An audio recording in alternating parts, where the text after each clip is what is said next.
Ladies and gentlemen, what's going on? Welcome back to the recap and breakdown. Today we have UFC 313, Alex Pereira versus Magomed Ankalaev, which just wrapped up yesterday, Saturday, March the 8th, 2025.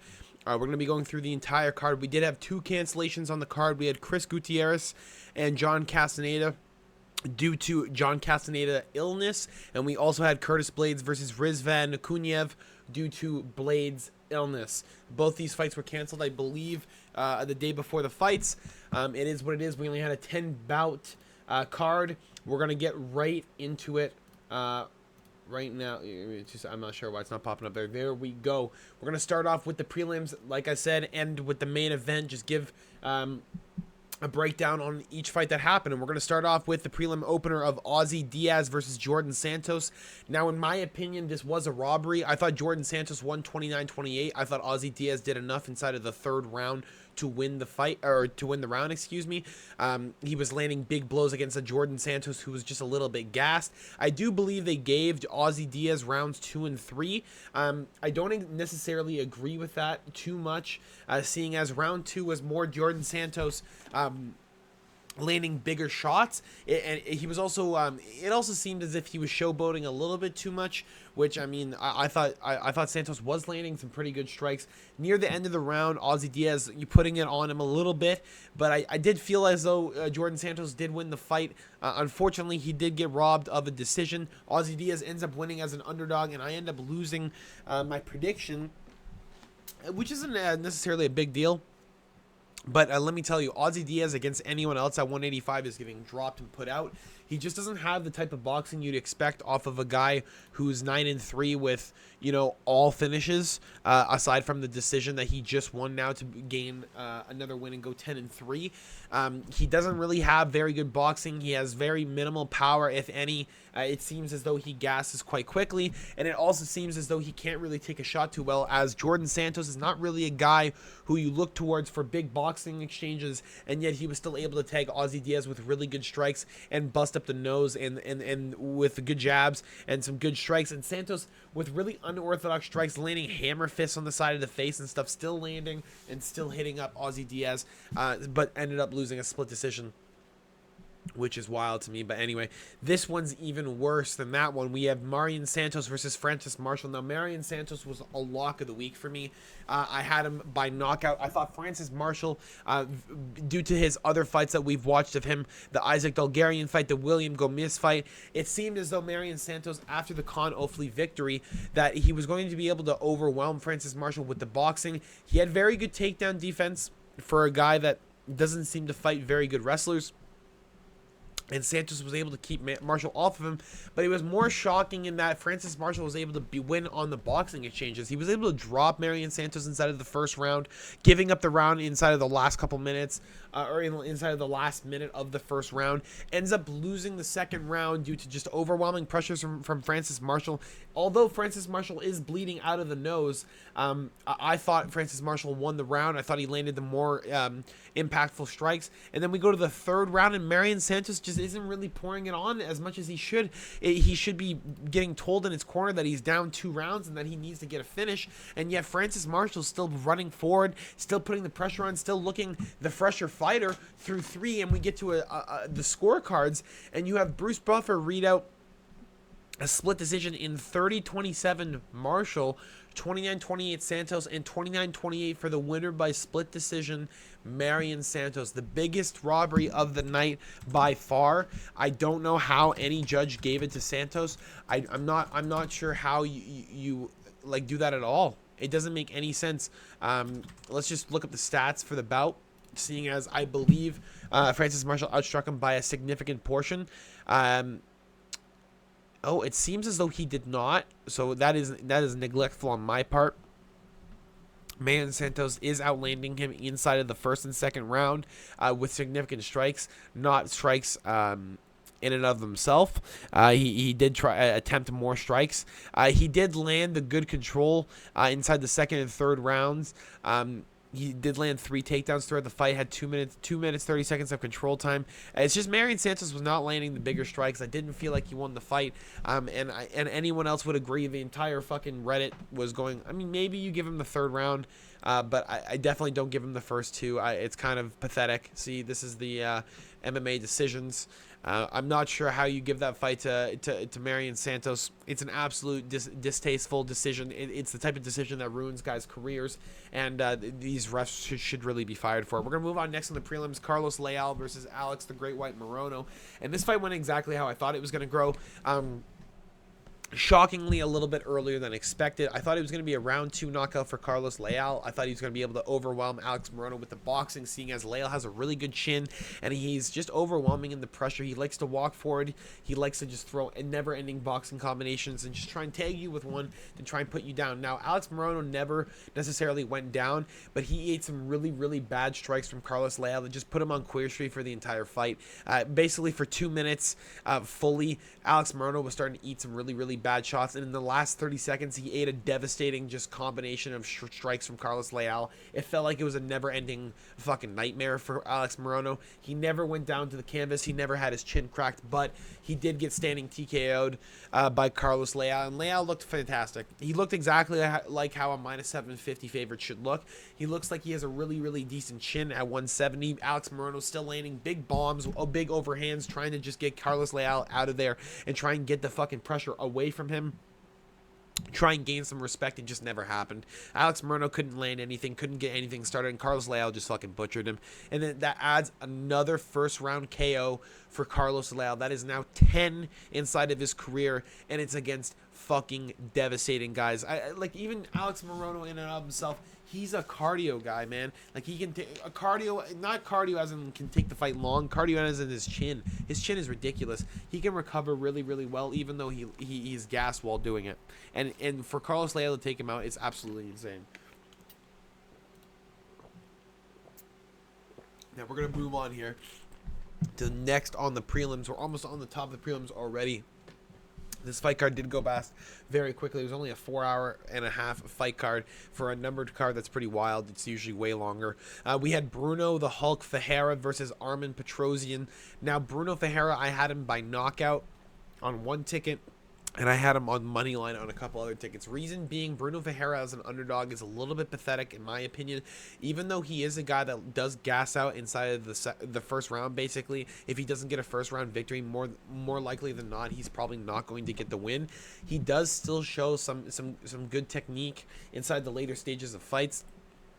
Even though he's only been there, you know, 1 or 2 times that we've seen. We saw him one time get into the second round against Sebastião Ferreira, and then we saw him the other time against Abus Magomedov, where he was just kind of gassing out completely inside of the end of the second round, and when it came to the third round, it looked like Bruno had really nothing left. But then we have a fight against Armen Petrosyan where Bruno lands some really good strikes inside of the first round, gets kicked in the dick twice to the point where they take a point away from Armen Petrosyan. Petrosyan lands some nice strikes back now. It could be 9-9 after the first round, but I believe it's 10-8 in my opinion. I thought Bruno Ferreira won the round, and with the point deduction, he's already up 2. Now we move into the second round where Armen Petrosyan is kind of starting to force the pressure a little bit more. He realizes that Bruno Ferreira is fading a little bit, and this is exactly how people saw the fight going. If it went over 1.5 rounds, you'd see an Armen Petrosyan start overwhelming Bruno Ferreira and start landing, you know, more of his combinations and start like dictating the fight how he wants it to be. And you see Armen Petrosyan get a decent takedown. You don't really see him get takedowns really, and then Bruno Ferreira just locks up an armbar.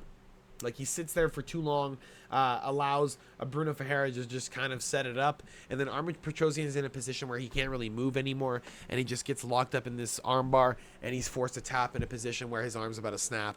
Bruno Ferreira gets a really, really good victory.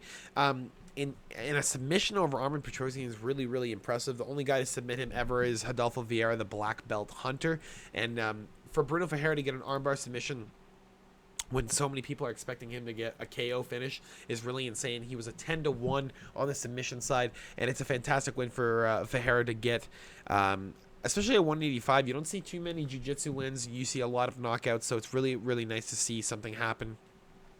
That's not just a butchery. We're going to move on to the top of the prelims. We had Joshua Van versus Ray Tessour. Now, anyone that picked Ray Tessour, I feel bad for you because you should have saw it a long ways away. Ray Tessour against Carlos Hernandez should have been the big indicator that... Listen, Carlos Hernandez is not some fantastic... I love Carlos Hernandez, genuinely. I think he's one of the better fighters at 125. Is it 125? Yeah, at 125. I think he's really, really good. I think his grappling is underrated. I think he's one of the better guys that are lower level ranked inside of the division, and you had him go against Ray Tesura and win a round against Ray Tesura and almost knock him out, essentially. Inside of the third round, you see Ray Tesura gas, and we said if Joshua Van can stop the takedowns, you're going to get Ray Tesura gassed out in the first round because he's just going to try and force it because he doesn't have the type of boxing to go up against Van. And Joshua Van's boxing's too slick. That's exactly what happened. A slick boxing Joshua Van slipped everything Ray Tesura had to offer, and if anything landed, it wasn't significant enough to put Van on the back foot. It wasn't enough to get respect from Joshua Van, and all takedowns that Ray Tesura threw were neglected. All 13 of them. I'm pretty sure there was 13 takedown attempts, if I'm not mistaken. Maybe a little bit less. Maybe it's 11 or something like that. All of them were negated by Joshua Van. He did not allow one takedown attempt. He won the fight 30-27 in my opinion. He completely dominated Ray Tesura. Ray Tesura needs to go to fucking Thailand for 2-3 years and forget, bro. He just needs to stop training wrestling. This guy's still training his grappling, and you can tell because his striking has gotten fucking arguably worse. He needs to stop training the wrestling, excuse me, and train boxing and Muay Thai. Listen, you should not be training the thing that is second nature to you. You should be improving the other skills that will make you a more fluid mixed martial artist. Joshua Van has done that. He has the takedown defense to negate everything that those type of guys have against him, and he has the boxing to put your lights out. Okay? And he has good jiu-jitsu. He's a fucking problem, dude. This kid's really a problem. We're going to be having more fights with Joshua Van, more victories, more prospects going the fuck down. We're going to be starting off the main card now. Mauricio Rufy against Bobby King Green. Yes, Bobby King Green. I'm still going to say it because Bobby Green, that's how I knew him as forever. You change your name to King. It's basically CTE written all over it. Mauricio Rufy and King Green go to the stare down right before when they're calling their names out, and then we get into the fight and Bobby Green has his hands down. Yeah, we can tell where this one's going because Rufy doesn't give a shit. He's gonna figure you out. You have your hands down, he'll figure out the strike to put you down. Mauricio Rufy has 8 first-round finishes. He has 2 second-round finishes and 1 third-round finish. 92% of these guys' victories are by knockout. That it would be 11 out of his 12 are by knockout, okay? And you have King Green who fights with his hands down and tries to shuffle. If you have a guy who feints towards you once and you dip into a shot, you're fucked because you're not putting your hands up ever. You're just trying to duck everything. That's exactly what happened. Mauricio Rufy cracked him with a good strike using his right hand as a feint to get King Green to, duck into shots. And then he used his right hand to force King Green to move to the left. Mauricio Rufy then throws a spinning back kick that's faster than shit and just takes Bobby Green out on the temple and puts him out cold. King Green basically lost his career here. He should retire off of this. This is a bad knockout. He went sleep right on his face. He was pissing blood out of his nose. And Mauricio Rufy gets another fantastic win for the Fighting Nerds. The boys are now 19-0 inside of the UFC as far as I'm aware. Mauricio Rufy, Kyle Brahalio, Jean Silva, the boys are just absolutely dominating the UFC right now. And Mauricio Rufy looked fantastic. Looked exactly how a -500 favorite should look. Bobby Green getting knocked out was the easiest lock of the night. It's the most clearest victory you could have seen throughout the week. Rufy is just that good, and King Green is just kind of on the downfall. This guy's he's losing to guys that he really shouldn't lose to. Jalen Turner fucking 10 years ago would have got knocked out by Bobby Green. And it's no question about it. This is the same guy that knocked out James Krause with a kick. Same guy that knocked out choked out Jacob Volkman. Really? I didn't even realize that. I didn't know he choked him out. Anyway, another huge UFC vet that I believe could have been better if he came into the UFC earlier in his career. Now we have next on the main card Amanda Lemos versus Yasmin Lucindo. I picked Amanda Lemos early on in the week, and then I changed my pick to Yasmin Lucindo, and I am regretting that very heavily now. You had a Yasmin Lucindo who couldn't get any grappling started, and her boxing is shit. It is shit. Amanda Lemos, perfect takedown defense in this fight. Got takedowns of her own against Lucindo, and Lucindo plays passive grappling. She fucking gets the body triangle or the leg lock. I don't even know what you call it. basically where you're in full guard and you just hold your legs together. That's all she was doing. She was sitting there. She wasn't really trying to set anything up. Every time she tried to set something up, Lemos was 2 steps ahead, just always ahead of her. You listen to needs to go back to the drawing board. At 23 years of age, dude, you're not looking that great. You're really not. You're looking like the girl that needs to work on everything. Just everything. Amanda Lemos, just 37 years of age. She should have been slower. She should have been slowing down inside the second and third round. Yasmin should have been able to get something started. Instead, she looked like she was lost. She looked like she was defeated. She looked like she gave up inside of the second round. Like when you're listening to her corner's yelling at her and she's barely looking at them. She's not really talking back. She's just listening to what they have to say, and then she's going out there for another 5 minutes to sit on her ass and do nothing. Amanda Lemos won the fight clear, 30-27. I didn't think Yasmin won a fucking round. It was kind of disgraceful of a performance, to be completely honest. At 23 years of age, I would have expected more energy, more urgency when she's down 2 rounds, but nothing out of Yasmin Lucindo. A great win for Amanda Lemos. She's a big underdog at plus 115. And puts her back in title contention, basically, because she beats another upcoming prospect, loses to Verna Jandiroba, but can fight another girl at 115. That's not, not the caliber of Verna, and she can probably get herself towards the top 3 fight.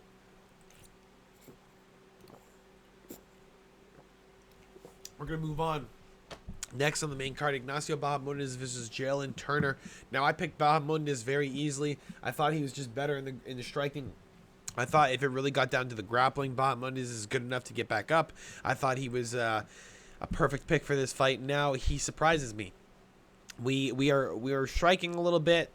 Very nice striking. Jalen Turner gets a takedown. Ignacio Bahamondes kind of stuck on the ground.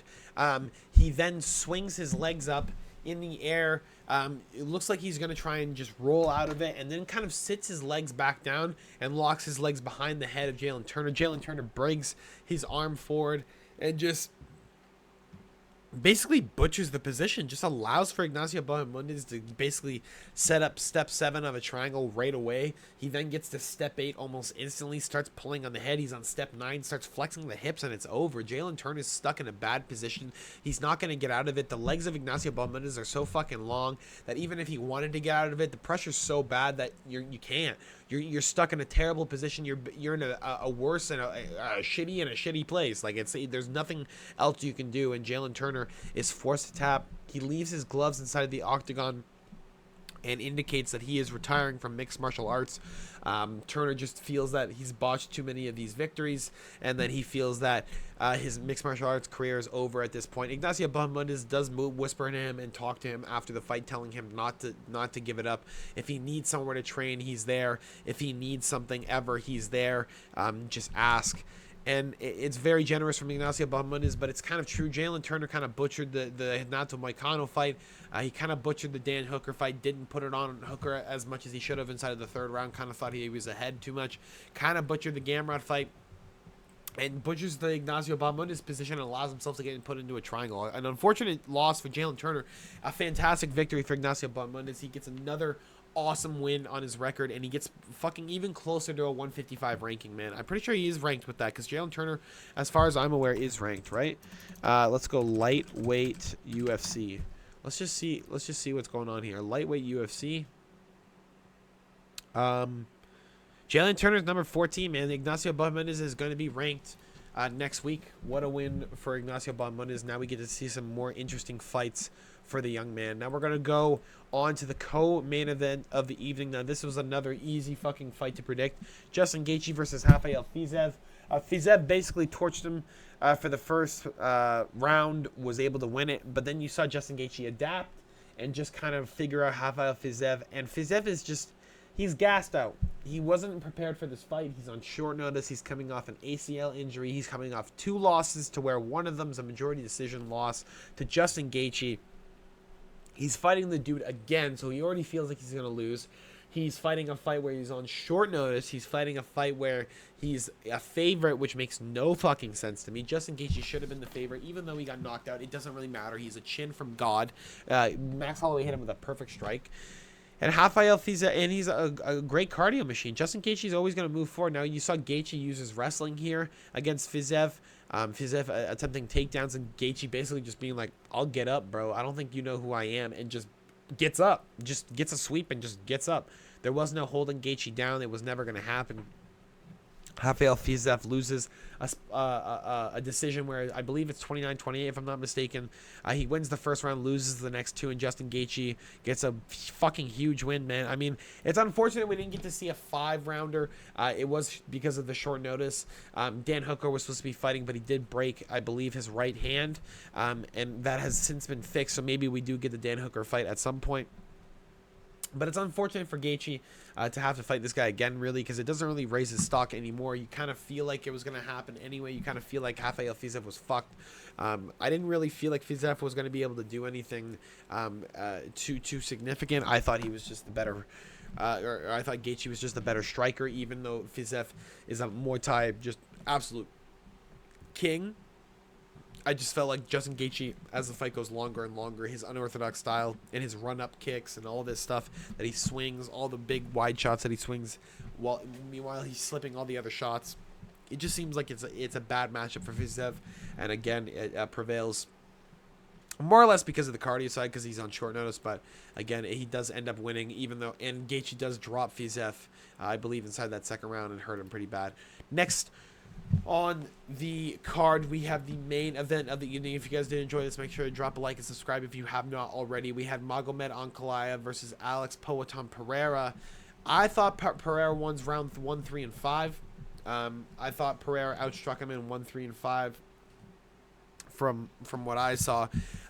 In round 3, that is, in my opinion, the toss-up round. I thought Magomed Ankalaev clearly won rounds 2 and 4. I thought Pereira inside the third round was chopping at the leg of Ankalaev, forcing Ankalaev to get frustrated and come forward. And when Ankalaev came forward, he would miss, and then Pereira would land decent strikes against him, and again go back to kicking at that leg and allowing Magomed Ankalaev to just stay at range, because Magomed was waiting for Pereira to walk in, and inside of that third round, Pereira changed up his game plan and allowed Magomed to come towards him, and in doing so, he found some great success with Magomed trying to force some exchanges that were just not beneficial towards him. And I thought Pereira won. I thought it could have gone either way, 49-47. I thought 49-46 was a little bit wide. Mighty Mouse also had 49-46 as a card. I don't agree with that whatsoever. I thought it was 49-47 either way. Again, a great fight to watch. Unfortunately, my pick, Alex Pereira, did not come through. Magomed Ankalaev is just that guy. He's just the younger Dagestanian striker. He's got the wrestling, he's got the striking, he's exactly what you would expect of the champion. He's fluid, he's got all the aspects of MMA, and Pereira's just kind of missing the grappling portion. He didn't really get taken down by Magomed Ankalaev, but he did freeze up due to the fact that the grappling threat was there. He didn't feel confident enough to go for takedowns, he didn't feel confident enough to mix it up. He kind of looked gun shy, and he kind of let Magomed Ankalaev run all over him. It was a really, really close fight. Again, I thought Ankalaev 2 and 4, Poatan 1 and 5, and I thought 3 was the toss-up round. Super close fight. I'd like to see Alex Pereira back sooner than later. I'd like to see Magomed Ankalaev fight someone half decent, because most of these guys at lightweight or light heavyweight are kind of shit. If he fights Jamal, if he fights Yuri, he'll probably knock him out. Realistically, Yuri's a little bit more wild. He'll force exchanges that aren't beneficial to him, and he might get benefits out of them. So it'd be interesting to see that fight. But I'm guessing they're going to go for an immediate rematch here. I think Pereira's going to lose it again, but I guess we'll see when the time comes. That's all I got for you guys today. Hopefully you guys did enjoy it. Like I said, drop a like, drop a sub if you haven't already. I'll be doing the predictions and breakdowns for the next UFC fight night, which is Marvin Vettori versus Roman Dolidze, which is on I think March 15th, 2025. I'll be doing the best bets on Thursday, and I'll be seeing you guys on Saturday for the live. I'm going to be trying and doing a reactions video for this past weekend and the weekend before. I'm almost done them. I'll get them done and hopefully out this week. Hopefully you guys enjoy it. I'll talk to you guys all later. Have a great week. Peace.